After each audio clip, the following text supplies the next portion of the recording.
Os bifosfonatos fazem alguma diferença no tratamento periodontal?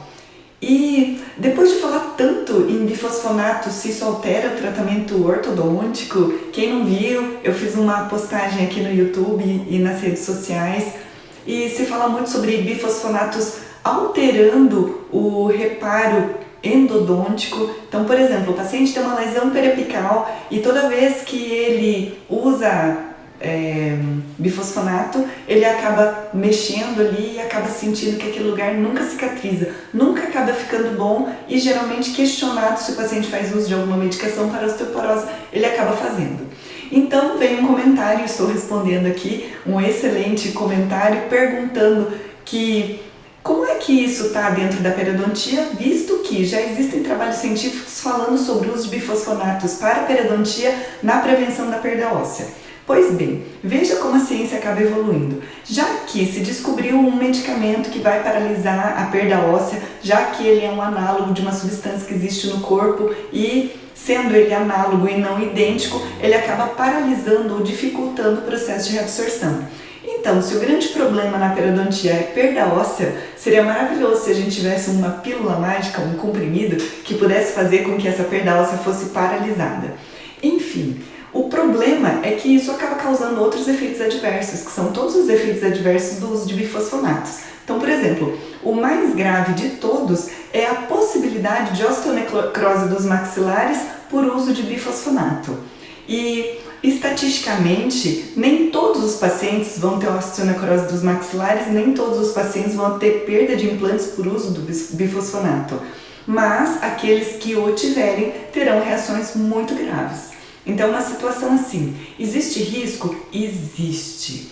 E vai ser para todos? Não, não vai ser para todos. E a epidemiologia acaba sendo muito controversa. Isso dá em torno de 3 a 10% conforme estudo científico. Enfim, não é para todo mundo, mas para quem tiver, a pessoa acaba se submetendo a cirurgias e acaba perdendo todos os implantes.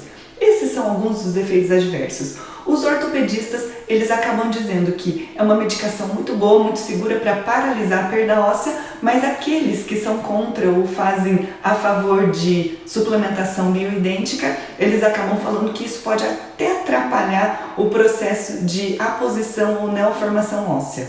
Então, os estudos falando sobre bifosfonatos para periodontia ainda são estudos iniciais, não existe nada para dizer que, olha, vai tomar um alendronato, um bifosfonato, isso vai acabar paralisando a perda óssea, para dizer que isso realmente ajude. Então, esta é mais uma daquelas buscas mirabolantes de procurar um medicamento mágico que vai acabar resolvendo a situação e a pessoa vai acabar não tendo mais perda óssea. Portanto, é apenas estudo observacional. O melhor da periodontia é controlar o fator etiológico, que seria a microbiota bucal, que é um desequilíbrio microbiano, do que buscar alguma coisa que seja consequência de toda essa cascata metabólica e inflamatória que vai culminar na perda óssea.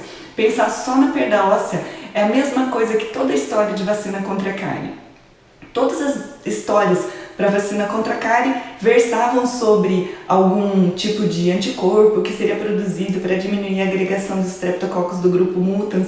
Tudo bem, e poderia até acabar diminuindo essa agregação, mas a gente não ia acabar controlando nada de lactobacilo, a gente não ia controlar nada de periodonto patógeno, sabe lá o que é que daria como resultado na periodontia. Enfim, isso não funcionou em vista da complexidade da situação, mas a gente sabe que isso é muito mais complicado, tem fator dieta, tem fator saúde, tem fator inflamação, do que a gente simplificar tudo colocando num medicamento. Ainda assim, na ciência funciona assim. Não é porque isso aparentemente não tem uma visão utilitarista, que a ciência não vai produzir estudos. Porque muitas vezes alguns estudos são estudos das ciências puras, onde eles acabam estudando algumas substâncias, alguns efeitos, e por acaso eles acabam descobrindo alguma utilidade. Assim funciona a ciência e assim funcionam algumas descobertas. Isso não invalida esse estudo, mas eu tô aqui para dizer que isso ainda não tem aplicação não tem aplicação clínica na nossa vida diária. Eu sou a professora Cristina Miura, do Periodiária. Eu esclareço aqui questões sobre a periodontia de todos os dias. Se você tem alguma dúvida, algum comentário, algum tema que você gostaria que eu abordasse, escreve aqui que assim que possível eu respondo para você.